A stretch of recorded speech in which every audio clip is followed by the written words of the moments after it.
മനസ്സിലുള്ളതും വെച്ച് ഞാൻ എന്നോട് പറയട്ടെ. ഖുർആനിലൊരു ആയത്തുണ്ട്, വഅൻകിഹുൽ അയാമ മിൻകും, നിങ്ങളിൽ വിധവകളായിട്ടുള്ള ആളുകളെ, നല്ലവരായിട്ടുള്ള ആളുകളെ നിങ്ങൾ വിവാഹം കഴിപ്പിച്ചു കൊടുക്കണം. അതാരെ കടമയാ? വിവാഹം കഴിപ്പിച്ചു കൊടുക്കണം എന്ന് പറയുന്നത് വലിയനോടാണ്, രക്ഷിതാവിനോടാണ്. എൻ്റെ മകൾക്ക് സുരക്ഷിതമായ ഒരു വിവാഹം എന്നത് എൻ്റെ കടമയാണ്, എൻ്റെ കടമയാണ്. അത് നിർവഹിക്കുന്നതിലൂടെയാണ് ഞാനൊരു രക്ഷകർത്താവിൻ്റെ യഥാർത്ഥമായ ഉത്തരവാദിത്വം നിർവഹിക്കുന്നത്. അത് നിർവഹിക്കാൻ ഒരു പിതാവ് ആഗ്രഹിക്കുന്നു, പറ്റണില്ല, സമ്മതിക്കണില്ല, എങ്കിലല്ലേ നടക്കുള്ളൂ. രണ്ടാമത് ഞാൻ പറഞ്ഞു, നബി സല്ലല്ലാഹു അലൈഹി വസല്ലം പറഞ്ഞിട്ടുണ്ട്, ഇതല്ലേ നമുക്ക് പറയാൻ പറ്റുള്ളൂ. ഒരു നല്ല ഒരാൾ, ദീനും സ്വഭാവവുമുള്ള ഒരാൾ, തർദൗന ദീനഹു വഖുലുഖഹു, വന്നാൽ കല്യാണം നടത്തിയിരിക്കണം. അല്ലെങ്കിൽ ദൂരവ്യാപകമായ പ്രശ്നങ്ങൾ, ദൂരവ്യാപകമായ കുഴപ്പങ്ങൾ ഭൂമിയിൽ പ്രത്യക്ഷപ്പെടും. ജീവിതം മുഴുവനും ദുരന്തമായി തീരും. അതുകൊണ്ട് വിവാഹം അനിവാര്യമാണ്. ഞാൻ വെറുതെ ചോദിച്ചു, നിനക്ക് ഇന്ന് 25 വയസ്സായ ഒരാൾ വിവാഹം കഴിക്കുന്നുണ്ടെങ്കിൽ, മിക്കവാറും ചെറുപ്പക്കാർ 25 വിവാഹം കഴിയും നമ്മുടെ നാട്ടിൽ, അയാൾ അന്വേഷിക്കാൻ മാക്സിമം അയാൾ അനുവദിച്ചാൽ 19 വയസ്സായ ഒരു പെൺകുട്ടിനെ അനുവദിക്കുള്ളൂ. അപ്പോൾ 26 വയസ്സായാൽ 20 വയസ്സായ പെൺകുട്ടി മാക്സിമം അല്ലേ, 27 വയസ്സായാൽ 21 വയസ്സായ കുട്ടിയെ, 28 വയസ്സായാൽ 22 വയസ്സായ കുട്ടിയെ. നീ വെറുതെ ചോദിച്ചു നോക്ക്, 28 വയസ്സായ ചെറുപ്പക്കാരിൽ എത്ര പേർ കല്യാണം കഴിക്കാത്തതുണ്ട് എന്നൊന്ന് വെറുതെ അന്വേഷിച്ചു നോക്ക്. വളരെ വിരളമായിരിക്കും. അപ്പോൾ ഇനി അടുത്തത് എന്താണ്? നിനക്ക് ഇഷ്ടപ്പെട്ട കോഴ്സ് കിട്ടാതിരിക്കൽ മാത്രമല്ല, ഇഷ്ടമില്ലാത്ത ഏതോ ഒരുത്തൻ്റെ കൂടെ ജീവിക്കേണ്ടി വന്നാൽ മരണം വരെ നീ ആലോചിച്ച് കരഞ്ഞിരിക്കേണ്ടി വരും. അതുകൊണ്ട് നല്ലൊരാളെ തിരഞ്ഞെടുക്കുവാനുള്ള ഏറ്റവും നല്ല അവസരത്തിൽ പിതാവ് നിന്റെ കൂടെ നിന്ന് കരഞ്ഞ് കരഞ്ഞ് കരഞ്ഞ് മോളെ സമ്മതം താ, സമ്മതം താ എന്ന് പറയുമ്പോൾ സമ്മതം കൊടുക്കാതിരുന്നാൽ വരാൻ പോകുന്നത് ആർക്കും പ്രവചിക്കാനാകാത്ത ദുരന്തമാണ്. കാരണം നമുക്ക് മാർഗദർശനം തന്നെ. അപ്പോൾ വിവാഹം 25-ാമത്തെ വയസ്സിലും കല്യാണം കഴിഞ്ഞില്ലെങ്കിൽ നല്ല വിവാഹം വന്നുകൂടെ വരാം, വരില്ലെന്ന് നമ്മൾ പറയുന്നില്ലല്ലോ. പക്ഷേ എങ്കിലും അതിൻ്റെ സാധ്യതകളിലും സമയങ്ങളിലും അത് നിർവഹിച്ചു കൊണ്ടിരിക്കണം. സുഹൃത്തുക്കളെ, ഇത് അവളോട് മാത്രമല്ല, എനിക്കും നമ്മളെല്ലാവരും അറിയേണ്ടത്, നമുക്ക് ബുദ്ധിയും യുക്തിയും വിവരവും ലോകപരിചയവും ഒക്കെ ഉണ്ടാകും. പക്ഷെ അള്ളയും റസൂലും കാണിച്ചു തരുന്ന ഗൈഡൻസ്, ഹുദ, അവിടെ നിന്നോളുള്ളൂ, അതിൻ്റെ അപ്പുറത്തേക്ക് പോകരുത്. ഞാൻ ഇന്ന് ഇങ്ങോട്ട് പോരുമ്പോഴത്തെ 2-3 ഫോണുണ്ട്. ഒരു സ്ത്രീ എന്നെ വിളിച്ചു, അവൾ ഗുഡ് ആഫ്റ്റർനൂൺ എന്നോട് പറഞ്ഞു. സ്വാഭാവികമായും ഒരു മുസ്ലിം ആയിരിക്കില്ലെന്ന് ഞാൻ ധരിച്ചു. എന്നാലും ആരാവട്ടെ സംസാരിക്കുക ഇരിച്ചിനോട് പറഞ്ഞു. സംസാരിച്ചപ്പോൾ എന്താണെന്ന് വിചാരിച്ചല്ലോ, വലിയ സംഗതികളാണ് പറയുന്ന പോലെ അവർ പറഞ്ഞു. എന്താണ്? കല്യാണത്തിന് ജ്വല്ലറിയിൽ പിന്നെ ആഭരണം വാങ്ങാൻ പോയ സ്ഥലത്ത് ആളെ പരിചയപ്പെട്ടപ്പോൾ അയാൾ ഭയങ്കര പിന്തുണ തന്നു. ജീവിതത്തിൽ എല്ലാ നിലക്കും അയാൾ എനിക്ക് ആശ്വാസം പകർന്നു. എൻ്റെ എല്ലാ പ്രശ്നങ്ങൾക്കും അയാൾ പരിഹാരം ഉണ്ടാക്കി. അവസാനം എന്ത് ചെയ്തു? എൻ്റെ സ്വർണവും പണവും എൻ്റെ ജീവിതവും കൊള്ളയടിച്ച് അയാൾ പോയി. അവിഹിത ബന്ധാണ്, വിഹിതമായ ബന്ധമല്ല, വിവാഹമല്ല. എന്നിട്ട് അവൾ പറഞ്ഞു, ഇതൊക്കെ അള്ളാഹുവിൻ്റെ വിധി. ഞാൻ പറഞ്ഞു, നിങ്ങൾ എന്തായി പറയുന്നത്? അള്ളാഹുവിൻ്റെ വിധി എന്നു നിങ്ങൾക്കറിയില്ലേ? ഒരു അന്യപുരുഷനുമായി ഒരു ബന്ധം ഒരാൾക്ക് വേണ്ടെന്ന്. ഒരു അന്യപുരുഷൻ നിങ്ങളുടെ ജീവിതത്തിലേക്ക് സ്വകാര്യമായി വന്നപ്പോൾ അവിടെ ദീനിൻ്റെ കൽപ്പന അനുസരിച്ചുകൊണ്ട് എനിക്ക് പറ്റില്ലെന്ന് പറയാനും അയാളെ നമ്പർ ബ്ലോക്ക് ചെയ്യാനും കഴിയാത്തത് കൊണ്ട് വന്നതാണിത്. അതുകൊണ്ട് വന്നതാണ്. അള്ളാഹുവിൻ്റെ കൽപ്പനകളും നിർദ്ദേശങ്ങൾക്കും ഉള്ളിൽ നിന്ന് തന്നെ നമ്മൾ ജീവിച്ച് മുന്നോട്ട് പോകണം. സുഹൃത്തുക്കളെ, നിങ്ങൾ കുടുംബസമേതമാണ് ഇവിടെ വന്നത്. അതുകൊണ്ട് ഇവിടെ കുടുംബത്തിലെ ചില കാര്യങ്ങൾ പറയേണ്ടതുണ്ട്. കുടുംബമായിട്ടാണ് വന്നത്.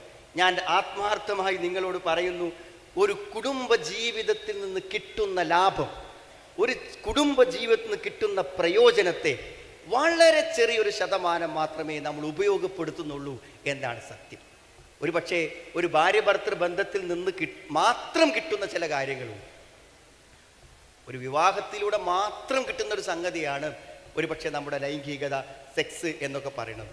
അത് വിവാഹത്തിലൂടെ മാത്രമേ നമുക്ക് പറ്റുള്ളൂ, വേറെ നിലക്കും പറ്റൂല. എന്നാൽ വിവാഹത്തിലൂടെ ഒരു സ്ത്രീക്കും പുരുഷനും അള്ളാഹു അനുവദിച്ചു കൊടുത്ത ഈ സുഖത്തെ, ഈ സന്തോഷത്തെ വളരെ ചെറിയ ശതമാനം മാത്രമേ മിക്കവാറും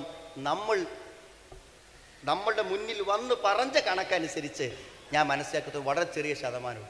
അതിൽ തന്നെ വലിയൊരു വിഭാഗം ചെറുപ്പക്കാരെ സംസാരത്തിന് എനിക്ക് മനസ്സിലായത്, അവർ അശ്ലീല സൈറ്റുകൾ കാണുക, കണ്ട പെണ്ണുങ്ങളൊക്കെ നോക്കി നടക്കുക, അവസാനം തൻ്റെ ആവശ്യ നിർവഹണത്തിന് വേണ്ടി മാത്രം വീട്ടിലെത്തുന്ന, മറ്റൊന്നും ആ ഭാര്യയോട് യാതൊരു വിധത്തിലുള്ള ഒരു റൊമാൻറ്റിക്കായ, അതല്ലെങ്കിൽ സാധാരണഗതിയിൽ ഒരു ഭാര്യയോട് കാണിക്കുന്ന മാനസിക സ്നേഹമോ അടുപ്പമോ ബന്ധമോ ഒന്നും കാണിക്കാതെ ഏതോ പോൺ സൈറ്റിൽ കണ്ട വേശ്യകളെ മനസ്സിൽ വെച്ചുകൊണ്ട് ചെയ്യുന്ന ചില നിർവഹണങ്ങൾ മാത്രം.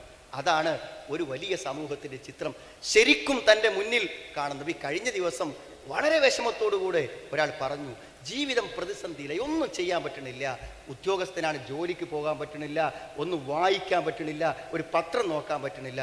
അപ്പോൾ എന്താണെന്ന് ചോദിച്ചു, കല്യാണം കഴിഞ്ഞതിന് ശേഷമുള്ള എൻ്റെ ഭർത്തൃ ജീവിതത്തിൽ എനിക്ക് ശാരീരികമായ സംതൃപ്തി ലഭിക്കുന്നില്ല, അതിനൊരു പരിഹാരമുണ്ടാക്കാൻ ഞാൻ പല ശ്രമങ്ങളും നടത്തി, വേറെ വിവാഹം ആലോചിച്ചു, പലതും ആലോചിച്ചു, ഒന്നും പരിഹാരമായില്ല, എനിക്ക് ആരാധന ചെയ്യാൻ പറ്റുന്നില്ല, ഒരു സംഗതി ചെയ്യാൻ പറ്റുന്നില്ല എന്നാണ് അദ്ദേഹം പറയുന്നത്.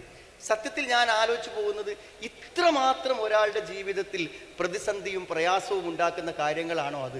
അവസാനം അയാൾ പറഞ്ഞു, ഞാൻ ഇപ്പം നിങ്ങളെത്ത് വന്നത്, ഞാനൊരു വഴി വിട്ടു പോകുന്ന ഒരു സ്ഥിതിവിശേഷത്തിലേക്ക് എൻ്റെ ജീവിതം എത്തിക്കൊണ്ടിരിക്കുമ്പോഴാണ് ഞാൻ നിങ്ങളുടെ അടുക്കൽ വന്നത് എന്നാണ്.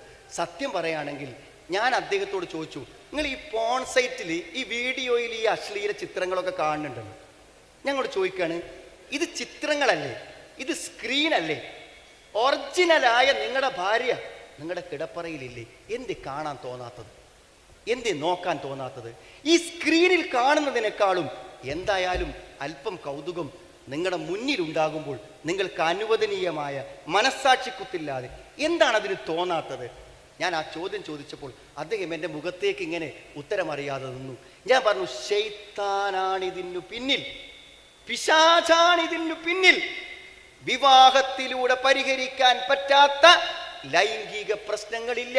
അത് ഞാൻ പറയണതല്ല. യാ മഅ്ശറ ശബാബ് മൻ ഇസ്തതാഅ മിൻകുമുൽ ബാഅത ഫൽയതസവ്വജ്. ഈ ഫോണിൻ്റെയും ഇൻ്റർനെറ്റിൻ്റെയും യുഗത്തിൽ നിസ്കാരം നോമ്പൊക്കെയുള്ള എല്ലാ പുരുഷന്മാരോടും എല്ലാ സ്ത്രീകളോടും ഞാൻ പറയുന്നത്, നമ്മുടെ ഇണകളെ അള്ളാഹു അനുവദിച്ചു തന്നത് കണ്ണുകളെ സൂക്ഷിക്കാനും മുഖ്യസ്ഥാനങ്ങളെ സൂക്ഷിക്കാനും കണ്ണുകളെ താഴ്ത്താനുമാണ്. അത് പറ്റും. വിവാഹം കഴിച്ച ആണിനും പെണ്ണിനും അത് പറ്റും എന്നുറപ്പാണ്. എന്തേ വിവാഹം ചെയ്ത പുരുഷനെ എറിഞ്ഞു കൊല്ലണമെന്നും വിവാഹിതനല്ലാത്ത പുരുഷനെ മറ്റൊരു ശിക്ഷയും വിധിക്കാൻ എന്തേ കാരണം? അതിലും ഒരു മനഃശാസ്ത്രമില്ലേ? അതിലും ഒരു തത്വമില്ലേ? വിവാഹിതൻ എന്താണ് അതിൻ്റെ ആവശ്യം? പ്രസക്തമായ ചോദ്യമല്ലേ അത്? അപ്പോൾ അതിൻ്റെ കാരണം വിവാഹത്തിൽ അനുവദനീയമായതിനെ ശരിയായി ഉപയോഗപ്പെടുത്തുന്നില്ല സ്ത്രീ പുരുഷന്മാർ എന്നതൊരു വസ്തുതയാണ്. അത് ഇതിൽ മാത്രമല്ല, എല്ലാ കാര്യത്തിലും. ഒരു സഹോദരി എന്നോട് പറഞ്ഞു, ഞങ്ങൾ ഗൾഫിൽ നിന്ന് വന്നതാണ്, കുറഞ്ഞ ദിവസമുള്ളൂ, എൻ്റെ ഭർത്താവിനോട് നിങ്ങളൊരു ഉപദേശം കൊടുക്കണം. അപ്പം എന്താ ഭർത്താവിന് ഉപദേശം കൊടുക്കേണ്ടത്? എന്നോടൊന്ന് നല്ല നിലക്കൊന്ന് സംസാരിക്കാൻ വേണ്ടിയിട്ട് നിങ്ങൾ അദ്ദേഹത്തോട് പറയണം എന്നാണ്. അപ്പം എനിക്ക് പിന്നെ ഒന്നും അത് മാത്രം കേട്ടപ്പോൾ തന്നെ എനിക്ക് മനസ്സിലായി, എന്താണ്, ഒരാൾ നമ്മളോട് നല്ല നിലക്ക് സംസാരിക്കണില്ലെങ്കിൽ നമ്മളും അയാളോട് നല്ല നിലക്ക് സംസാരിക്കണില്ല. അതിന് വേറെ കൗൺസിലിംഗ് ഒന്നും കാര്യമില്ല, അത് നമുക്ക് അപ്പം മനസ്സിലാവും. നമ്മളോട് ഒരാൾ ഇങ്ങനെ വെറുതെ റോങ് പറഞ്ഞുകൊണ്ടിരിക്കൂല, ഇടയ്ക്കൊക്കെ റോങ് നമ്മളും പറയണം, അല്ലെങ്കിൽ അയാൾ നിർത്തും. അയാൾക്ക് പറയാതിരിക്കാൻ പറ്റൂല. ഞാൻ ഓതിയില്ലേ, വക്കുല്ലി ഇബാദി, എത്ര സ്നേഹത്തിലാണെന്ന് പറഞ്ഞു, എൻ്റെ അടിമകൾക്കൊന്ന് പറഞ്ഞു കൊടുക്ക്, കുല്ലി ഇബാദി യഖൂലുല്ലതീ ഹിയ അഹ്സൻ. നല്ലത് പറയണം. എന്നിട്ട് എന്താ പിന്നെ പറഞ്ഞ കാര്യങ്ങൾ? നല്ലതു പറയാതിരിക്കുന്നിടത്തോളം കാലം ശൈത്താൻ നമ്മുടെ കാര്യത്തിൽ വിജയിച്ചു. നിങ്ങളുടെ ദാമ്പത്യം പരാജയപ്പെടുന്നത് നല്ലത് പറയാനിട്ടാണ്. ഇന്ന ശൈത്താന യൻസഹു ബൈനഹും ഇന്ന ശൈത്താന കാന ലിൽ ഇൻസാനി അദുവം മുബീനാ. ഇന്ന ശൈത്താന യൻസഹു ബൈനഹും. പിശാചുകൾക്കിടയിൽ പ്രശ്നങ്ങൾ ഉണ്ടാക്കിക്കൊണ്ടിരിക്കും. പിശാച് നിങ്ങളുടെ ഏറ്റവും പ്രത്യക്ഷ ശത്രുവാണ്. സുഹൃത്തുക്കളെ, ഞാൻ നിങ്ങളോട് പറയുന്നു, നിങ്ങൾ കുടുംബസമേതല്ലേ പങ്കെടുത്തത്, നിങ്ങൾക്കും നിങ്ങളുടെ ഭാര്യയ്ക്കും സന്തോഷത്തോടുകൂടെ തർക്കിക്കാതെ, വാദപ്രതിവാദം നടത്താതെ, പറഞ്ഞു ചെയ്യിക്കാതെ വർത്തമാനം പറയാൻ ഇന്ന് ഉറങ്ങുന്നതിന് മുമ്പ് നിങ്ങൾക്ക് സാധിച്ചാൽ നിങ്ങളുടെ കുടുംബജീവിതം 50% വിജയിച്ചു. അപ്പോൾ ഈ സഹോദരനോട് ചോദിച്ചു, എങ്ങനെയാണ് അത് പറയാൻ? ഞങ്ങൾ എന്ത് പറഞ്ഞാലും അങ്ങോട്ടും ഇങ്ങോട്ടും തർക്കമായി വരും. അപ്പം ഞാൻ പറഞ്ഞ്, നിങ്ങളൊരു കാര്യം ചെയ്യും, ഒരു 15 ദിവസത്തേക്ക് നിങ്ങളൊരു തീരുമാനം എടുക്കുക. എന്തറിയോ, തൽക്കാലം ഭർത്താവ് എന്ത് പറഞ്ഞാലും അത് ശരിയാണെങ്കിലും തെറ്റാണെങ്കിലും എന്നെ ആക്ഷേപിക്കുകയാണെങ്കിലും എന്നെ വിമർശിക്കുകയാണെങ്കിലും ഒന്നും തൽക്കാലം ഞാൻ അതിനൊന്നും മറുപടി പറയുന്നില്ല. നമുക്ക് അങ്ങനെ തീരുമാനിക്കാൻ ബുദ്ധിമുട്ടുണ്ടോ? അപ്പോൾ ഞാൻ പറഞ്ഞു, ഈ ബഹുമാനിക്കുന്ന ആൾക്കാരുണ്ടല്ലോ, ഇപ്പോൾ നമ്മളെ ഗുരുനാഥന്മാർ, വാപ്പ, അമ്മ, ഭർത്താവ്, ഇങ്ങനത്തെ ആളുകളോടൊക്കെ എപ്പോഴും എന്തുള്ളൊരു പറഞ്ഞത് കേൾക്കാനേ പറ്റുള്ളൂ. നമുക്ക് തിരുത്താൻ പറ്റൂല. തിരുത്തിയാൽ നമ്മൾ തിരുത്തി പറയണത് എന്താണെന്ന് അവർ കേൾക്കൂല. അവരെന്താ അറിയോ? ഓ, എന്നോടിപ്പോൾ ധിക്കാരല്ലേ, അനുസരണല്ലേ, ബഹുമാനല്ലേ. അപ്പോൾ പറയുമ്പോഴേക്കും തിരിച്ച് പറയാൻ തുടങ്ങിയില്ലേ, ഇത് മാത്രമേ അവരുടെ മനസ്സിക്ക് വരുള്ളൂ. ഇവിടെ ഒരു 15 ദിവസത്തേക്ക് നിങ്ങൾ എന്ത് ചെയ്യും? ഭർത്താവ് എന്ത് പറഞ്ഞാലും ഒന്ന് കേട്ട് നിൽക്കും. പക്ഷെ നിങ്ങൾ സംസാരിക്കണം. നിങ്ങൾ എന്താ സംസാരിക്കേണ്ടത്? ഏക സിവിൽ കോഡിനെ പറ്റി പറഞ്ഞത് വേറൊന്നും പറയണം. അതിനെ പറ്റി പറഞ്ഞ് ഭാര്യയും ഭർത്താവും തർക്കിക്കേണ്ട കാര്യമില്ലല്ലോ. മണിപ്പൂരിലെ കലാപത്തെ കുറിച്ച് പറഞ്ഞത്, നിങ്ങൾ ഫേസ്ബുക്കിൽ വായിച്ചൊരു വാർത്തനെ കുറിച്ച് പറയും. അങ്ങനത്തെ കുറച്ച് വർത്താനം കുറച്ച് ദിവസം പറയും. മറുപടി ഇല്ലാത്ത, കൗണ്ടർ ചെയ്യാത്ത കുറച്ച് വർത്താനങ്ങൾ പറയും. ഒന്ന് പറഞ്ഞു നോക്കൊണ്ട് സഹോദരൻ, സ്ത്രീകളോട് ഞാൻ പറയണത്. നിങ്ങളുടെ മക്കൾ ഇവിടെ നിങ്ങൾ ഉപദേശിക്കൂലേ മക്കളോട്? അപ്പോൾ മക്കളെന്താണ് തിരിച്ചു പറയും? നിങ്ങളെന്താ ആഗ്രഹിക്കുന്നത്? തിരിച്ചു പറയുമ്പോൾ ന്യായമായിരിക്കും തിരിച്ചു പറയുണ്ടാവുക. എന്തിനാ എടാ കുട്ടി എല്ലാ സമയത്തും ഇങ്ങനെ മൊബൈൽ നോക്കിയാൽ എൻ്റെ കണ്ണ് നഷ്ടപ്പെട്ടു പോകും, ഇത് പരീക്ഷയിലും തോൽക്കും എന്ന് മോനോട് പറയുമ്പോൾ, അപ്പോൾ നിങ്ങൾ എപ്പോഴാണ് മൊബൈൽ നോക്കാത്തത്? നിങ്ങൾ അടുക്കളയിൽ നിന്ന് തിരിച്ചു വരുമ്പോഴൊക്കെ നിങ്ങൾക്ക് മൊബൈൽ തന്നെയല്ലേ? നിങ്ങൾ രാത്രി 12 മണി 1 മണിക്കൊക്കെ മൊബൈൽ തിരിക്കുന്നത് ഞാൻ കണ്ടു എന്ന് മോനോ മോളോ പറഞ്ഞാൽ എന്താണ്, ന്യായമാണ് എന്നാണോ ചിന്തിക്കുക? അല്ല, ഓ ഇപ്പം എൻ്റെ കാര്യം ചോദ്യം ചെയ്യാൻ തുടങ്ങിയെന്നേ ചിന്തിക്കുള്ളൂ. അത് എല്ലാവർക്കും അങ്ങനെ ചിന്തിക്കാൻ പറ്റുള്ളൂ. ഭർത്താവിന് അങ്ങനെ ചിന്തിക്കാൻ പറ്റുള്ളൂ, ഉമ്മാക്ക് അങ്ങനെ ചിന്തിക്കാൻ പറ്റുള്ളൂ. അവിടെ ദയവ് വിചാരിച്ചെന്തറിയോ, നമ്മളെക്കാളും മുതിർന്ന ആളുകളും ബഹുമാനിക്കേണ്ടവർ ഉപദേശിച്ചാൽ ദയവ് വിചാരിച്ച് ന്യായാണെങ്കിലും അന്യായമാണെങ്കിലും അപ്പോൾ ഒരു മറുപടി പറയാൻ പോകരുത്. നമ്മൾ തമ്മിലുള്ള എല്ലാ ബന്ധവും ശരിയാവും. അതുമായി ബന്ധമില്ലാത്ത വേറെ കുറച്ച് വർത്തമാനങ്ങൾ നമ്മൾ എന്ത് ചെയ്യുക, പറയാം. അത് പറയുമ്പോൾ സ്വാഭാവികമായും നമുക്ക് സംസാരിക്കാനുള്ളൊരു ആക്സസ് കിട്ടും. ആ സംസാരങ്ങളിലൂടെ മാത്രമേ മനസ്സടുക്കൂ. സംസാരങ്ങളിലൂടെ മാത്രമേ മനസ്സടുക്കൂ. അല്ലാതെ ഒരിക്കലും മനസ്സടുക്കുന്നൊരു പ്രശ്നം ഉണ്ടാവില്ല. അതുകൊണ്ട് നല്ല സംസാരങ്ങൾ ഏറ്റവും കൂടി വരണം. നിങ്ങൾ വെറുതെ വേണമെങ്കിൽ ഒരു പരീക്ഷണത്തിന് ഞാൻ പറഞ്ഞുതരാം. നിങ്ങളുടെ കുട്ടികൾ ഒരു അനുസരണക്കേടിലേക്ക് ഇങ്ങനെ പോകുമ്പോൾ നിങ്ങളോട് അനുസരണക്കേടിൻ്റെ മറുപടികൾ പറയുമ്പോൾ ആ മറുപടിയിലെ സെൻറ്റൻസ് നിങ്ങളൊന്ന് ആവർത്തിച്ചൊന്ന് കേട്ട് നോക്കുന്നുണ്ട്. എനിക്കൊഴിവില്ല, എനിക്ക് സമയമില്ല, എനിക്ക് എന്തുണ്ടെങ്കിലും ഇങ്ങനെ ഒരു വർത്താനാണ്. നമ്മൾ ചില അനുസരണക്കേടിൻ്റെ വർത്താനങ്ങൾ എനിക്കിപ്പോൾ പറ്റൂല, ഞാൻ പിന്നെ വേണമെങ്കിൽ ചെയ്തോളാം. അപ്പോൾ നമ്മൾ ഇങ്ങനെ സൂക്ഷിച്ച് നോക്കിയാൽ ഈ കമൻറ്റുകളൊക്കെ ഉണ്ടല്ലോ, ഇതൊക്കെ വാപ്പി ഇമ്മിയും ഒരിക്കൽ പറഞ്ഞ വാക്കുകളാണ്. അല്ല അവിടെ നോക്കിയിട്ടേ, അതായത് ഈ ഭർത്താവ് പറയുമ്പോൾ ഭാര്യ പറയുന്ന പ്രതികരണം, അല്ലെങ്കിൽ ഭർത്താവിനോട് ഉമ്മ പറയുമ്പോൾ ഭർത്താവിൻ്റെ ഉമ്മയോട് ഭർത്താവ് പറഞ്ഞ പ്രതികരണം. നിങ്ങൾ ഉറപ്പിച്ചോളിയും, നിങ്ങൾ തർക്കിക്കുന്നതും നിങ്ങൾ വാദിക്കുന്നതും നിങ്ങൾ മറുപടി പറയുന്നതും എല്ലാം നിങ്ങളോട് നിങ്ങളെ മക്കൾ പറയും. അപ്പോഴാണ് നിങ്ങൾ കൗൺസിലറെ അന്വേഷിക്കണം. അപ്പോഴാണ് ഉപദേശത്തിന് നിങ്ങൾ ആളെ തരണം. അതുകൊണ്ട് എന്താ പരിഹാര മാർഗം എന്നറിയോ? എന്ത് മറുപടി പറയണം, എങ്ങനെ ഒരാളെ അനുസരിക്കണം, അത് നമ്മൾ രണ്ടാളും നമ്മളെ കുട്ടികൾക്ക് ഇങ്ങനെ കാണിച്ചു കൊടുക്കണം. എന്നും കാണിച്ചു കൊടുക്കണം. എന്താ പറഞ്ഞാൽ എങ്ങനെയാണ് നമ്മൾ മറുപടി പറയേണ്ടത്, എങ്ങനെയാണ് കേട്ട് നിൽക്കേണ്ടത്, എങ്ങനെയാണ് സൗമ്യമായി സംസാരിക്കാം, ഇത് നമ്മുടെ കുട്ടികൾക്ക് നമ്മൾ കാണിച്ചു കൊടുത്താൽ ആ കാണിച്ചു കൊടുക്കുന്നതിലൂടെ നിങ്ങൾക്കൊരു കൗൺസിലിങ്ങും വേണ്ടാതെ നിങ്ങളുടെ കുട്ടികളെ നിങ്ങൾക്ക് കിട്ടും. ഞാനിത് തമാശയായിട്ട് പറയാലോ കേട്ടോ. ഈ കഴിഞ്ഞ ദിവസം ഒരു സദസ്സിൽ നിന്ന് ഒരാൾ ചോദിച്ചൊരു ചോദ്യമാണ്, എന്താ അറിയോ, നമ്മളൊക്കെ മുജാഹിദായി, നമ്മൾ ഈ ആശയമൊക്കെ സ്വീകരിച്ചു, പക്ഷെ നമ്മുടെ ഭാര്യനെ എങ്ങനെ നമ്മൾ ഇതിലേക്ക് കൊണ്ടുവരിക? ന്യായമായ സംശയം, എൻ്റെ ഭാര്യനെ എങ്ങനെ കൊണ്ടുവരും? അപ്പോൾ ഞാൻ അദ്ദേഹത്തോട് പറഞ്ഞൊരു മറുപടി എന്താണെന്ന് വിചാരിച്ചാൽ, നിങ്ങളിൽ എന്തുണ്ടോ അത് തത്സമയം നിങ്ങൾ ഭാര്യയിലേക്ക് കൈമാറണം. എന്ത് കിട്ടിയാലും, ഒരുത്ത് വായിച്ചൊരാശയം കിട്ടി, അതപ്പോൾ അവളോട് പറയണം. എന്താണോ നമ്മൾ ചിന്തിക്കുന്നത് അത് അവളോട് പറയണം. നിങ്ങളുടെ സാമ്പത്തിക കാര്യമാണെങ്കിലും കടമാണെങ്കിലും രോഗമാണെങ്കിലും എന്താണെങ്കിലും അവരോട് പറയണം. അപ്പം അങ്ങനെ പറയുകയാണെങ്കിൽ എന്ത് ചെയ്യും? പിന്നൊരു പറച്ചിൻ്റെ ആവശ്യം ഉണ്ടാവില്ല, എല്ലാം അതിൻ്റെ ഒപ്പം തന്നെ കിട്ടും. നിങ്ങൾ നോക്ക്, നിങ്ങൾ വെറുതെ വായിച്ചു നോക്ക്. നിങ്ങൾ ഫലമ്മ ബലഗ മഅസായി, ഇബ്രാഹിം നബിൻ്റെ കൂടെ നടക്കാനുള്ള പ്രായമായി ഇസ്മായിൽ നബിക്ക് 10 വയസ്സാന്ന് പറയുന്നുണ്ട്. 18 വയസ്സ് എത്ര ഇവിടെ? ഈ 10 വയസ്സിൽ ഒപ്പം നടക്കാൻ തുടങ്ങിയ മകനോട് വാപ്പ പറയാണെന്ത്? ഇന്നീ അറാഫിൽ മനാമി അന്നേ അദ്ബഹു ഫൻദുർ മാദാ തറ. മോനെ, നിന്നെ അറുക്കാൻ അള്ളാഹു എന്നോട് പറഞ്ഞിട്ടുണ്ട്, എന്താ നിൻ്റെ അഭിപ്രായം? അല്ല പറഞ്ഞു എന്ന് പറഞ്ഞാൽ ഇസ്മായിൽ നബിക്ക് വേറൊരു അഭിപ്രായം ഉണ്ടാവും. അല്ല പറഞ്ഞു എന്ന് പറഞ്ഞാൽ പിന്നെ വേറെ അഭിപ്രായം ഉണ്ടാവും. പക്ഷെ അറുക്കാൻ പറഞ്ഞു എന്നതും അത് മകന്റെ മുഖത്ത് നോക്കി പറയാൻ കഴിയുന്നത് എന്താ നിങ്ങൾ? അതുവരെ ഇങ്ങനെ മിണ്ടാതെ നടന്നിട്ട് അപ്പോൾ ഒരു സംഭവം വന്നു, മോനെ ഇവിടെ വാന്നറിഞ്ഞിട്ട് നിന്നെ ഞാൻ അറുക്കണം എന്ന് പറഞ്ഞാൽ മോനത് മനസ്സിലാവില്ല. ഇബ്രാഹിം നബിന്റെ ആദർശമെന്തോ അത് മകൻ അറിയാം. നിങ്ങളുടെ ആദർശമെന്തോ അത് നിങ്ങളുടെ മകൻ അറിയണം. നിങ്ങളുടെ പെരുമാറ്റത്തിലെ നന്മയെന്തോ അത് നിങ്ങളുടെ മകൾക്കറിയണം, നിങ്ങളുടെ ഭാര്യക്കറിയണം, അത് പകർന്നറിയണം. എന്തേ ഇസ്മായിൽ നബി പറഞ്ഞു, യാ അബതിഫ് അൽ മാ തുമർ സതജിദുനി ഇൻഷാ അല്ലാഹു മിനസ് സാബിരീൻ. വാപ്പ, നിങ്ങളോട് അല്ല പറഞ്ഞ് നിങ്ങൾ ചെയ്യും. നിങ്ങൾക്ക് എന്താ പേടി? കത്തിയുമായി വരുമ്പോൾ ഞാൻ എന്തെങ്കിലും അക്ഷമ കാണിക്കുമെന്നാണോ? എഴുന്നേറ്റോടുമെന്നാണോ? സതജിദുനി ഇൻഷാ അല്ലാഹു മിനസ് സാബിരീൻ. ക്ഷമാലുവായി നിങ്ങളുടെ മുമ്പിൽ കിടക്കുന്നതായി നിങ്ങൾക്ക് എന്നെ കണ്ടെത്താനാവും. നമ്മുടെ മടിയിൽ വളരുന്ന കുട്ടിയിൽ നമ്മുടെ മനസ്സുണ്ടാവണം. നമ്മുടെ മടിയിൽ വളരുന്ന കുട്ടിക്ക് നമ്മുടെ മനസ്സുണ്ടാവണം. അപ്പൊ ചോദിക്കും, മദ്രസയിലെ ഉസ്താദ് ചോദിക്കും, സ്കൂളിലെ മാഷ് ചോദിക്കും, ഇതാര മോന? എന്താണ് ഈ കുട്ടി ഒരു എക്സ്ട്രാ പക്വത? ഇതെങ്ങനെ കിട്ടിയവന്?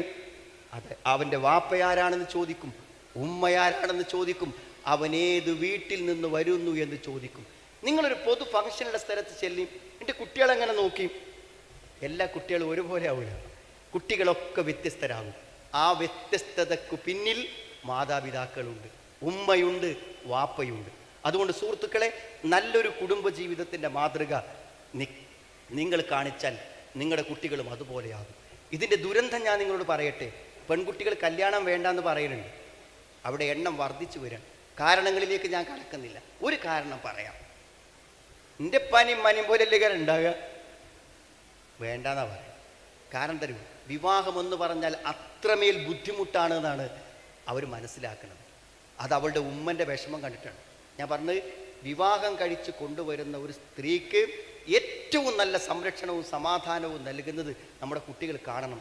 അല്ലെങ്കിൽ പ്രായപൂർത്തിയായാൽ ഇത്തരമൊരു ജീവിതം എനിക്ക് വേണ്ടെന്ന് നിങ്ങളുടെ പെൺകുട്ടികൾ പറഞ്ഞാൽ നമ്മൾ ആ സമയത്താകെ നിസ്സഹായരായി പോകും. അതുകൊണ്ട് നല്ലൊരു മാതൃക നമ്മുടെ കുട്ടികൾക്ക് കാണിക്കണമെന്ന് ഒന്നിച്ചു വന്ന ഭാര്യ ഭർത്താക്കന്മാർ ഇവിടെ വെച്ച് തീരുമാനിച്ചാൽ സുഹൃത്തുക്കളെ, അവിടെ ഖുർആൻ്റെ സ്വഭാവവും ഖുർആൻ്റെ മാതൃകയും ഖുർആൻ്റെ എല്ലാ മഹത്വങ്ങളും അവിടെ പുലർന്നു വരും എന്ന കാര്യത്തിൽ യാതൊരു സംശയവുമില്ല.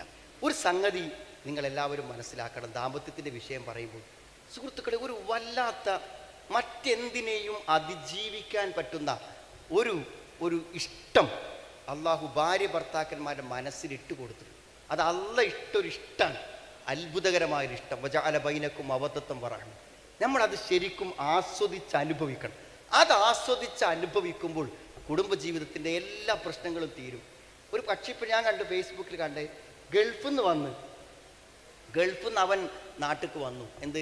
നിശ്ചയിച്ച കല്യാണത്തിൻ്റെ നിക്കാഹ് നടത്താൻ വേണ്ടി വന്നതാണ്. വന്ന് നോക്കുമ്പോൾ എന്താ നിങ്ങൾ, അവൻ ഇവിടെ എത്തുന്നതിൻ്റെ തൊട്ട് മുമ്പായിട്ട് ഭാര്യയ്ക്കൊരു ആക്സിഡൻറ്റ് പറ്റി, നട്ടെല്ല് മുറിഞ്ഞു, സ്പൈനൽ കോഡ് പൊട്ടി. ഇനി അവൾ എഴുന്നേൽക്കൂല, ശരി, അവൾക്കിനി അരക്ക് താഴെ ഒന്നും നടക്കൂല. ആ പെണ്ണിനെ നല്ല മൈലാഞ്ചിയിട്ട് പുതിയണ്ണായി ആ ബെഡിൽ കിടത്തിയിട്ട് അവളുടെ കൈ പിടിച്ചിട്ട് കോട്ടിട്ട് നിക്കാഹ് നടന്ന ദിവസത്തെ ഫോട്ടോ ഞാൻ ഈ കണ്ണുകൊണ്ട് കണ്ടിട്ടുണ്ട്, കഥയല്ല. അപ്പോൾ ഞാൻ ചോദിക്കുക, എങ്ങനെയാണ് ഇനി ജീവിതത്തിൽ ഒരു ഗ്ലാസ് ചായ പോലും കയ്യിൽ തരാൻ കഴിയാത്ത ഒരു പെണ്ണിനെ എനിക്ക് വേണ്ടെന്ന് വെക്കാതിരിക്കാൻ എന്താണ് കാരണം? അതെ, ഇവളാണ് എൻ്റെ ജീവിതത്തിലേക്ക് വരുന്നത് എന്ന് മനസ്സുകൊണ്ട് ഒരു പുരുഷൻ തീരുമാനിച്ചാൽ ആ സ്നേഹം അവിടെ ജനിച്ചു. ഇയാളെ ഞാൻ ഭർത്താവായി ഇഷ്ടപ്പെട്ടു എന്ന് കാണാൻ വന്ന ദിനം അവളുടെ മനസ്സിൽ കയറിയാൽ അന്ന് മുതലൊരു സ്നേഹം വളരും. അതിന് ഫോൺ ചെയ്യണ്ട, ചിത്രം വേണ്ട, ഫോട്ടോ വേണ്ട, സംസാരം വേണ്ട, അടുത്തൊരു കാഴ്ച വേണ്ട. ആ സെക്കൻഡ് മുതൽ ആ സ്നേഹം തീഷ്ണമായി വളരും. വെള്ളമൊഴിച്ചാലും കെടാത്ത തീ പോലെ ആ പ്രേമം ശക്തമായി വരും. അത് അവിഹിതമാകുമ്പോഴും ശക്തമാണ്, വിഹിതമാകുമ്പോഴും ശക്തമാണ്. അതുകൊണ്ടാണ് അവിഹിത ബന്ധത്തിലുള്ള കാമുകന്മാർ കിണറ്റിൽ ചാടാൻ തീരുമാനിച്ചത്, പുഴയിൽ ചാടാൻ തീരുമാനിച്ചത്. ഈ സ്നേഹം സാക്ഷാത്കരിക്കുന്നില്ലെങ്കിൽ ഇനി ജീവിതം വേണ്ടാന്നാണ് അവർ തീരുമാനിക്കുന്നത്. അതുകൊണ്ടാണ് പ്രേമിച്ചു പോയവരെ വേർപെടുത്താൻ നമ്മൾ ബുദ്ധിമുട്ടുന്നത്. ആ സ്നേഹം നമ്മുടെ ദാമ്പത്യത്തിൽ പ്രവർത്തിക്കുന്നുണ്ടോ എന്ന് എൻ്റെ സഹോദരി സഹോദരന്മാർ ഒരാത്മപരിശോധന നടത്തണം. സഹോദരങ്ങളെ, നമ്മുടെ നല്ലൊരു കുടുംബാന്തരീക്ഷത്തിൽ നല്ലൊരു തലമുറയെ സൃഷ്ടിക്കാൻ നമ്മൾ പരിശ്രമിച്ചില്ലെങ്കിൽ നമ്മുടെ കുട്ടികളുടെ ഭാവി അതീവമായ അപകടത്തിലാണെന്ന് ഈ സന്ദർഭത്തിൽ, ഈ ഒരു ഖുർആൻ സമ്മേളനത്തിൽ നമ്മൾ തിരിച്ചറിയേണ്ടതുണ്ട്. ഞാൻ നിങ്ങളോട് പ്രത്യേകമായി പറയുന്നു, നിങ്ങളുടെ പ്രായപൂർത്തിയായ മകൾക്ക് ജീവിതത്തിൽ സംഭവിക്കാവുന്ന ഏറ്റവും വലിയ ദുരന്തം അവളൊരു പ്രേമത്തിൽ അകപ്പെടുക എന്നതാണ്. അതിലപ്പുറത്തേക്കൊരു ദുരന്തം നിങ്ങളുടെ മകൾക്ക് വരാനില്ല. ഞാൻ അങ്ങനെ പറയുമ്പോൾ വെറുതെ പറയല്ല, അത്ര വ്യക്തമായി ഞാൻ പറയാൻ കാരണം എന്താണെന്നറിയോ? പ്രേമത്തിന് ഒരേ ഒരു കാരണമേ ഉള്ളൂ. വിവാഹത്തിന് പല കാരണങ്ങളുണ്ട്, പ്രേമത്തിന് ഒരേ ഒരു കാരണമേ. എന്താണ് പ്രേമത്തിൻ്റെ കാരണം എന്നറിയോ? പ്രേമത്തിൻ്റെ കാരണം എന്ന് പറഞ്ഞാൽ അത് ആണും പെണ്ണും ആയി എന്നത് മാത്രമാണ്. ആണും പെണ്ണും ആയി എന്നത് മാത്രമാണ്. അവൻ്റെ പ്രായമോ സൗന്ദര്യമോ ജോലിയോ ചുറ്റുപാടോ സംസ്കാരമോ മതമോ ഒന്നും പ്രേമത്തിന് ഒരു കാരണമേ അല്ല. ആണും പെണ്ണും എന്നത് മാത്രമാണ്. ഇനി ഏതെങ്കിലും ഒരു സ്ത്രീയോട് ഒരു പുരുഷന് ആകർഷണീയത തോന്നുന്നുവെങ്കിൽ ഒന്നുകിൽ അവളുടെ ശരീരം, അല്ലെങ്കിൽ അവളുടെ സംസാരം, അവളുടെ രൂപം, അവളുടെ മറ്റു കാര്യങ്ങൾ, ഒരു ലൈംഗികതയിലേക്ക് അയാളെ നയിക്കുന്ന ഒരു സ്ത്രീയിൽ തോന്നുന്ന ആകർഷണീയത. അത് പല തഹ്നബിൽക്കും സംസാരമാകാം, വേഷമാകാം, അതിൻ്റെ അപ്പുറത്തേക്കൊന്നുമില്ല. അതുകൊണ്ട് ഞാൻ പറഞ്ഞത്, പ്രേമം ഏത് പുരുഷനിലും സംഭവിക്കാം. നിങ്ങളുടെ മകളുടെ പ്രേമം ഏത് പുരുഷനിലും സംഭവിക്കാം. അവിടെ മതമില്ല. അയാൾ പുരുഷനായാൽ മതി. അയാളെ വയസ്സ് 90 എന്നത് പ്രശ്നമല്ല. അയാൾ മറ്റൊരു മതസ്ഥൻ എന്നത് പ്രശ്നമല്ല. അയാൾ അവളുടെക്കാളും പ്രായം കുറഞ്ഞവനെന്നത് പ്രശ്നമല്ല. പഠിപ്പിക്കുന്ന അധ്യാപിക എന്നത് പ്രശ്നമല്ല. പഠിപ്പിക്കുന്ന കുട്ടി പഠിപ്പിക്കുന്ന അധ്യാപികയെ പ്രേമിക്കാം. അധ്യാപിക കേവലം 15 വയസ്സോ 14 വയസ്സോ ഉള്ള UP സ്കൂളിലെ കുട്ടിയെ പ്രേമിക്കാം. ആണാണെന്നത് മാത്രം, പെണ്ണാണെന്നത് മാത്രം. അതുകൊണ്ടുള്ള അപകടം താരങ്ങൾ, പെണ്ണും ആണും ആയതുകൊണ്ടാണ് പ്രേമം ഉണ്ടാകുന്നതെങ്കിൽ ആണും പെണ്ണും ഇഷ്ടപ്പെടുന്നത് അവരൊന്നാകാനാണ്. അവർക്ക് ഒന്നായേ പറ്റൂ. അവർക്ക് ഒന്നാവാതിരിക്കാൻ പറ്റില്ല. അതിനെന്തെല്ലാം വഴികളുണ്ടോ അതെല്ലാം അവർ അന്വേഷിക്കും. വാപ്പയും ഉമ്മയും കരഞ്ഞിരിക്കെ അവർ കാമുകൻ്റെ ബൈക്കിൽ കയറിപ്പോകും. അത് സംഭവിക്കാതിരിക്കാൻ നല്ല ജാഗ്രത നിങ്ങൾക്ക് വേണം. അതിലപ്പുറം നിങ്ങൾ മനസ്സിലാക്കേണ്ട ഒരു കാര്യം എന്താ വെച്ചാൽ, എന്തിരും ഒരു വാഹനം സൈഡിലേക്ക് ചേർന്ന് വരുമ്പോൾ നിങ്ങളുടെ മകള് മാറി നിൽക്കും. മനസ്സിലായില്ലേ? ഏതോ ഒരു പുരുഷൻ മോശമായ രൂപത്തിൽ തൻ്റെ അടുക്കലേക്ക് വരുമ്പോൾ ഓടി രക്ഷപ്പെടും. എന്നാൽ നമ്മുടെ പെൺമക്കളെ ഏറ്റവും സുരക്ഷിതമായി ഇവിടുത്തെ ഏറ്റവും വൃത്തികെട്ട ആളുകൾക്ക് കൈവശപ്പെടുത്താനുള്ള ഏറ്റവും സുരക്ഷിത മാർഗമാണ് പ്രേമം. കഴിഞ്ഞ ദിവസം എന്നോടൊരു പെൺകുട്ടി പറഞ്ഞതെന്താ അറിയോ? ഞാൻ അയാളെ അത്രമാത്രം ഇഷ്ടപ്പെട്ടു. ഞാൻ ശാരീരികമായും എല്ലാ നിലക്കുള്ള ബന്ധങ്ങളും അയാളുടെ നടത്തി. ഇപ്പം എന്തിയ പ്രശ്നം? അവൾ പറയാണ്, എന്നോട് അവൻ ഇപ്പോൾ പറയുന്നത്, നീ എനിക്കു തരുന്നതെല്ലാം എൻ്റെ സുഹൃത്തിനും കൊടുക്കണം. ആലോചിക്കണം എന്തേ? അപ്പോഴാണ് അവൾ മനസ്സിലാക്കണത്, ഇവൻ എന്നെ സ്നേഹിച്ചിട്ടല്ല, എന്നെ ഉപയോഗിക്കുകയായിരുന്നു എന്ന് അവൾക്ക് അത് കേട്ടപ്പോഴാണ് മനസ്സിലായത്. അവളെ വിചാരം ഇത് അവളോടുള്ള എന്തോ ഒരു വലിയ സ്നേഹവും ബന്ധവും അവളുടെ ജീവിതത്തോടുള്ള വലിയ താല്പര്യമൊക്കെയാണ്, ആശ്വസിപ്പിക്കാനും സമാധാനിപ്പിക്കാനും ഒക്കെയാണ്. നാം ആലോചിക്കണം, നമ്മുടെ പെൺകുട്ടികളെ എത്ര സമർത്ഥമായിട്ടാണ് കൊണ്ടുപോകുന്നത്. നിങ്ങൾ കഴിഞ്ഞൊരു ദിവസം ഒരു പയ്യൻ ഇതേപോലൊരു പെൺകുട്ടിയെ സ്നേഹിച്ച് പ്രേമിച്ച് കൊണ്ടുനടന്നു. അവസാനം എത്തിച്ചാൽ അവരെ രണ്ടുപേരെയും ബന്ധുക്കൾ പിടിച്ചു. ബന്ധുക്കൾ പിടിക്കാൻ കാരണം അവൾ തന്നെയാണ്. ഇവൻ വല്ലാതെ ശല്യപ്പെടുത്തിയപ്പോൾ അവൾ വീട്ടിൽ പറഞ്ഞു. അപ്പോൾ ബന്ധുക്കൾ എന്ത് ചെയ്യും? ബന്ധുവിലെ കുറച്ച് ചെറുപ്പക്കാർ കൂടിയിട്ട് ഇവനെ ബസ്സിൽ നിന്ന് ഇറക്കി. നല്ല ബസ്സിൽ നിന്ന് ഇറക്കി, നല്ല നാരങ്ങ വെള്ളമൊക്കെ കൊടുത്ത് നല്ല സ്വീകരിച്ച് എന്ത് ചെയ്യുക, നമുക്ക് സംസാരിക്കാം, വീട്ടിലേക്കൊക്കെ സമ്മതമാണെങ്കിൽ കല്യാണം നടത്താം എന്നൊക്കെ പറഞ്ഞ് അവനെ കൂട്ടിക്കൊണ്ടുപോയി ഒരു സ്വകാര്യ സ്ഥലത്ത് കൊണ്ടുപോയി അവർ നന്നായി കൈകാര്യം ചെയ്തു. കൈകാര്യം ചെയ്തതിനോട് നമുക്കൊരു യോജിപ്പില്ല കേട്ടോ. പക്ഷെ എന്തോ നമ്മളൊക്കെ പെൺകുട്ടികളെ എന്താ വെച്ചാൽ ഈ ചെറുപ്പക്കാർ യാതൊരുവിധ സംഗതികളുമില്ലാതെ കൊണ്ടുപോയി നമ്മൾ വളർത്തിക്കൊണ്ടുവന്ന മക്കളെ കൊണ്ടുപോയി ദുരുപയോഗപ്പെടുത്തുമ്പോൾ നോക്കി നിൽക്കാനും സഹിച്ച് നിൽക്കാനൊന്നും എല്ലാവരെ കൊണ്ടും പറ്റൂലല്ലോ. അതുകൊണ്ട് സംഭവിച്ചു പോയതാകാം. അവൻ പറയണ എന്താ വെച്ചാൽ, അവൻ പറയാണ് വ്യഭിചാരികളെ എറിഞ്ഞു കൊല്ലുന്നൊക്കെ ഞാൻ കേട്ടിട്ടുണ്ട്. സത്യത്തിൽ അതിനേക്കാളും മാരകമായതാണ് എനിക്ക് കിട്ടിയത് എന്ന് പറയണമെങ്കിൽ എത്ര ശക്തമായിട്ട് അവന്. എന്നിട്ട് അവനോട് ചോദിക്കുകയാണ്, ഇവരെന്ത് ചോദിച്ചു അറിയോ, നീ തുറന്നു പറയേ എല്ലാം, എന്നിട്ട് നിനക്ക് അങ്ങനെ കെട്ടിച്ച് തന്നേ പറ്റൂന്നുണ്ടെങ്കിൽ ഞങ്ങൾ കെട്ടിച്ച് തരാമെന്നാണ്. അങ്ങനെ ആദ്യ സമയം അടി കൊടുക്കുന്നതിന് മുമ്പൊക്കെ പറയിപ്പിച്ചു. ഇവൻ ആ പെൺകുട്ടിയെ ചെയ്ത കഥകളെല്ലാം അവൻ ആത്മാർത്ഥമായി പറഞ്ഞു. നിങ്ങൾ ആലോചിക്കണം, നമ്മുടെ പെൺകുട്ടികളെയൊക്കെ പ്രേമത്തിൻ്റെ പേരിൽ ഓരോരുത്തർ കൊണ്ടുപോയി ചെയ്യുന്ന നെറുകേടുകൾ ഓർത്താൽ നമുക്ക് സഹിച്ച് നിൽക്കാൻ പറ്റില്ല. അതുകൊണ്ട് നമ്മുടെ പെൺകുട്ടികൾക്ക് പറഞ്ഞു കൊടുക്കണം, അവരെ ബോധവൽക്കരിക്കണം. ഞാനിപ്പോൾ നമ്മുടെ യൂത്തിൻ്റെ നേതൃത്വത്തിൽ പ്രീ മെരിറ്റൽ കൗൺസിലിംഗ് ക്ലാസ് ഉണ്ട്. എന്തിനാ വെച്ചതെന്നറിയെങ്കിൽ, ഈ പ്രേമ കേസുകൾ കൗൺസിലിങ്ങിന് വിളിച്ചിട്ട് ഒരു പ്രേമ കേസിൻ്റെ കൗൺസിലിങ്ങിന് ഇരുന്നാൽ ഒരു അര ദിവസം വേണം. അങ്ങനെ ഓരോ പെൺകുട്ടിക്കും വേണ്ടി ഇരിക്കാൻ പറ്റുമോ? അപ്പം എല്ലാ പെൺകുട്ടികളെയും പാടെ ഒരു ദിവസം വിളിക്കുക, രാവിലെ മുതൽ വൈകുന്നേരം വരെ ക്ലാസ് കൊടുക്കുക എന്നാണ് ഇപ്പോൾ യൂത്ത് തീരുമാനിച്ചത്. അടുത്ത ഓഗസ്റ്റ് 20 അടുത്ത രജിസ്ട്രേഷൻ തീയതി വെച്ചതെന്നാണ് ഞാൻ ഓർക്കുന്നത്. അപ്പോൾ സത്യത്തിൽ എന്താ അറിയോ, പറഞ്ഞു കൊടുത്താൽ ഈ കുട്ടികൾക്ക് മനസ്സിലാവും. അപ്പോൾ ഈ കുട്ടി ചാടിപ്പോയതിൻ്റെ ഉത്തരവാദിത്തം വാപ്പക്കും ഉമ്മക്കുമാണെന്ന് ഞാൻ പറഞ്ഞാൽ നിങ്ങളെന്നെ കുറ്റപ്പെടുത്തരുത് കേട്ടോ. കുട്ടികൾ ഒരിക്കലും അത് ഒരു തെളിവായി എടുക്കുകയും ചെയ്യരുത്. ഞാനത് പറയാൻ കാരണം, നമ്മുടെ പെൺകുട്ടികൾക്ക് വേണ്ടി സംഘടിപ്പിച്ച നമ്മുടെ സ്റ്റുഡൻസ് പെൺകുട്ടികൾ സംഘടിപ്പിച്ച പ്രോഗ്രാമിലേക്ക് ഒരു പെൺകുട്ടി വന്നു. അപ്പോൾ ആ പെൺകുട്ടി വന്നത് എങ്ങനെ അറിയുന്നത്, അവൾ വാശി പിടിച്ച് അവളുടെ കല്യാണം തീരുമാനിപ്പിച്ചു. അവൾ സ്നേഹിച്ച ആളുമായിട്ട്. അവസാനം ഗൾഫിലുള്ള വാപ്പയൊക്കെ വഴങ്ങി, ബന്ധുക്കളൊക്കെ വഴങ്ങി ഡേറ്റ് തീരുമാനിച്ചു, ഓഡിറ്റോറിയം ബുക്ക് ചെയ്തു. അപ്പോൾ ഏതോ ഒരു എളാപ്പക്ക് തോന്നി, ഇങ്ങനെ ഒരു ക്ലാസ് ഉണ്ടല്ലോ, 7 ദിവസത്തെ ക്ലാസ്, അപ്പോൾ അതിൻ്റെ ആ വിസ്ഡം ഗേൾസിൻ്റെ ക്ലാസ്സിനൊന്ന് പറഞ്ഞയക്കാം. അങ്ങനെ തിരൂർ ക്ലാസ്സിന് പറഞ്ഞയച്ചിട്ട് ആ കുട്ടി ക്ലാസ്സിൽ വന്ന് എല്ലാം കേട്ടു. അവസാനം അവൾ രാത്രി വാപ്പക്ക് ഫോൺ ചെയ്തു, ആ കല്യാണം എനിക്ക് വേണ്ട. ഏത് നിശ്ചയിച്ച് തീരുമാനിച്ച് വാശി പിടിച്ച കല്യാണം എനിക്ക് വേണ്ടാന്ന്. എൻ്റെ ജീവിതം നശിപ്പിക്കാൻ ഞാൻ ഇപ്പോൾ വാപ്പ പറഞ്ഞു തരുമോ, എനിക്ക് ഞാൻ നടത്താതെക്കാൻ പറ്റൂല, ഞാൻ എത്രയോ ആൾക്കാരോട് കല്യാണം പറഞ്ഞു കഴിഞ്ഞു. അപ്പം എന്താ സുഹൃത്തുക്കളെ, വാശി പിടിച്ച് കല്യാണം തീരുമാനിച്ചൊരു പെൺകുട്ടിക്ക് മനസ്സ് തട്ടുന്ന രൂപത്തിൽ ഈ കാര്യങ്ങൾ ബോധ്യപ്പെട്ടപ്പോൾ വാപ്പാക്കും ഉമ്മാക്കും അല്ല നഷ്ടം, എനിക്കാണ് നഷ്ടമെന്ന് അവൾക്ക് മനസ്സിലായി. ഇതൊക്കെ നമ്മുടെ കുട്ടികൾക്ക് ഇനിയും നമ്മൾ പഠിപ്പിച്ചു കൊടുത്തില്ലെങ്കിൽ നമ്മൾ വലിയ ദുരന്തം ഏറ്റുവാങ്ങേണ്ടി വരും എന്ന കാര്യത്തിൽ സംശയമില്ല.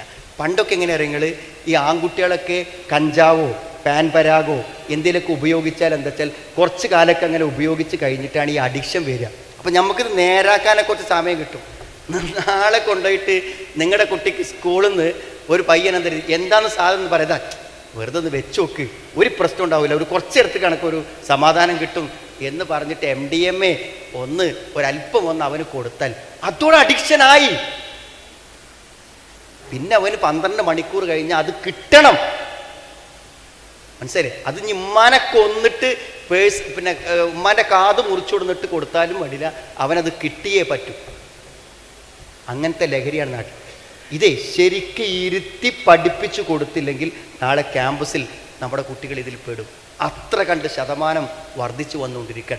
അതുകൊണ്ട് സഹോദരങ്ങളെ, നമ്മുടെ മക്കളായി തീരാൻ നമ്മൾ ഇടപെട്ടേ പറ്റൂ. അതൊക്കെ അവൾ നോക്കിക്കോളെന്ന് പറഞ്ഞ് വാപ്പ പോയിട്ട് കാര്യമില്ല. വാപ്പയും ഉമ്മയും ഇടപെട്ട് നമ്മുടെ കുട്ടികളോടൊപ്പം നിൽക്കുക എന്നുള്ളത് അനിവാര്യമായ ഒരു കാര്യമാണ്. തീർച്ചയായും നമ്മുടെ കുടുംബ ജീവിതം ഏറ്റവും അധികം പ്രയോജനപ്പെടുത്താനും ഫലവത്താക്കാനുമുള്ള തീരുമാനമാണ് നമ്മുടെ ഭാഗത്തുനിന്ന് വേണ്ടത്. അങ്ങനെ ഒരു തീരുമാനം നമ്മുടെ ഭാഗത്തു നിന്നുണ്ടായാൽ തീർച്ചയായും സമാധാനത്തിൻ്റെയും സന്തോഷത്തിൻ്റെയും അന്തരീക്ഷം വീട്ടിലുണ്ടാവും. ഞാൻ എപ്പോഴാണ് നമുക്കൊരു സമാധാനം കിട്ടാന്ന് വെച്ചൊക്കെ, നിങ്ങൾ ഒരു ധൈര്യം കിട്ടണം, ഇനി പിന്നിൽ ആൾ വേണം, നമ്മുടെ സങ്കടങ്ങൾ പറയണം, അത് കേൾക്കാൻ ബുദ്ധിമുട്ടില്ലാതെ കേൾക്കാൻ പറ്റുന്ന ആൾ വേണം, നമുക്ക് പണം വേണം, അത് സഹായിക്കാൻ നമ്മളെ സ്നേഹിച്ച് ആത്മാർത്ഥമായി നമുക്ക് തരാൻ പറ്റണം. ഇതൊക്കെ ഒരു കുടുംബജീവിതത്തിൽ നടക്കും. പല സ്ത്രീകളും പറയും, എനിക്ക് ജോലി ഇല്ലാത്തതുകൊണ്ടാണ് ഇപ്പോൾ എനിക്കൊരു വിലയില്ലാത്തത്. കുറേ ആൾക്കാർ വീട്ടിൽ പറയും, എനിക്കെന്തെങ്കിലും ഒരു ഉദ്യോഗം ഉണ്ടെങ്കിൽ ഈ കഷ്ടപ്പാടൊന്നും എനിക്കുണ്ടായിരുന്നില്ല എന്ന് പറയും. ഞാൻ അത്തരം ജോലി ഇല്ലാത്ത സഹോദരിമാരോട് പറയണത് എന്തായിരുന്നു, നിങ്ങൾ ജോലി കിട്ടുകയാണെങ്കിൽ സ്വീകരിച്ചോളിയൊരു പ്രശ്നമല്ല. നിങ്ങൾ മനസ്സിലാക്കേണ്ട ഒരു കാര്യം എന്ന് പറഞ്ഞാൽ, ഒരു ജോലി ചെയ്യുന്ന ഒരാൾക്ക്, ഒരു സ്ത്രീക്ക് അടുത്ത മാസം 1 ആകുമ്പോൾ അവൾക്ക് ശമ്പളം അവളുടെ സ്ഥാപനത്തിൽ നിന്ന് എങ്ങനെ ക്ലെയിം ചെയ്യാൻ പറ്റുമോ അതിലേറെ ക്ലെയിം ചെയ്യാൻ പറ്റും നിങ്ങൾക്ക് ആവശ്യമുള്ള കാര്യം നിങ്ങളുടെ ഭർത്താവിനോട്. ഒരു സംശയക്കാര്യത്തിൽ വേണ്ട. നിങ്ങളിപ്പോൾ ചിലവ് തരുന്നില്ലെങ്കിൽ നിങ്ങളിപ്പോൾ കോടതി കൊണ്ടിട്ടൊരു കാര്യം കൊടുത്താൽ ഉടനെ നിങ്ങളുടെ ബാങ്ക് അക്കൗണ്ടിലേക്ക് അയാൾ പൈസ അയക്കേണ്ടി വരും, അല്ലെങ്കിൽ ജയിലിൽ പോയി കിടക്കേണ്ടി വരും. അത് എന്തുകൊണ്ടാണ്? നിങ്ങൾക്ക് പണം തരാൻ അത്രയും ബാധ്യത. അർരിജാലു ഖവ്വാമൂന അലൻ നിസാ, നിങ്ങളുടെ കാര്യം ഏറ്റെടുക്കാൻ ഭർത്താവ്. അപ്പം ഞാൻ സാധാരണ പുരുഷന്മാരോട് പറയും, നിങ്ങളൊക്കെ ശമ്പളം കിട്ടുമ്പോഴും പൈസ കിട്ടുമ്പോഴും ഒരു സംഖ്യ സന്തോഷത്തോടെ അവരെ ഏൽപ്പിക്കണം, ഭാര്യമാർക്ക് കൊടുക്കണം. അതുകൊണ്ട് ഒരു നഷ്ടം ഉണ്ടാവില്ല. അവരവരുടെ ഇഷ്ടത്തിന് കൈകാര്യം ചെയ്തോട്ടെ, എന്താ പ്രശ്നം? ആ പൈസ എന്തായാലും നിങ്ങൾക്ക് തന്നെ തിരിച്ചു വരും, ഒരു സംശയം വേണ്ട. അതുകൊണ്ട് ധൈര്യസമേതം കൊടുക്കുക. ഈ ഒരു വിഷമം, എനിക്കൊരാവശ്യം ഉണ്ടെങ്കിൽ ഒരു സംഗതിക്ക് എനിക്കൊരു പൈസ ചോദിച്ചൊക്കെ നമ്മൾ കൊടുക്കണ്ടായിരിക്കാം, വേണ്ട. അവർക്ക് സ്വതന്ത്രമായി കൈകാര്യം ചെയ്യാൻ ഒരു സംഖ്യ കൊടുക്കുന്നത് കൊണ്ട് ഒരു ബുദ്ധിമുട്ടുമില്ല. ഞാൻ പലപ്പോഴും കുടുംബജീവിതത്തിലെ ഏറ്റവും വലിയ പ്രശ്നം എന്താ വെച്ചാൽ, ഞാൻ എന്ത് ചെയ്യുന്നു എന്ന് എൻ്റെ ഭാര്യയ്ക്ക് മനസ്സിലാകണം, എൻ്റെ ഭാര്യ എന്ത് ചെയ്യുന്നു എന്നുള്ളത് എനിക്ക് മനസ്സിലാവും. ഞാൻ ചെയ്യണത് എനിക്ക് മനസ്സിലാവും, ഭാര്യ ചെയ്യണത് അവൾക്കും മനസ്സിലാവും. ഞാൻ ചെയ്യണത് എന്താണെന്ന് അവൾക്ക് മനസ്സിലാകണില്ല, അവൾ ചെയ്യുന്നത് എനിക്ക് മനസ്സിലാവണില്ല. വെറുതെ ഒന്ന് ആലോചിച്ച് നോക്ക് നിങ്ങൾ, നമ്മുടെ വീട്ടിലൊരു സ്ത്രീ എടുക്കുന്ന ജോലി നമ്മളൊന്ന് ഏറ്റെടുത്ത് ചെയ്തു നോക്കിയാൽ മതി.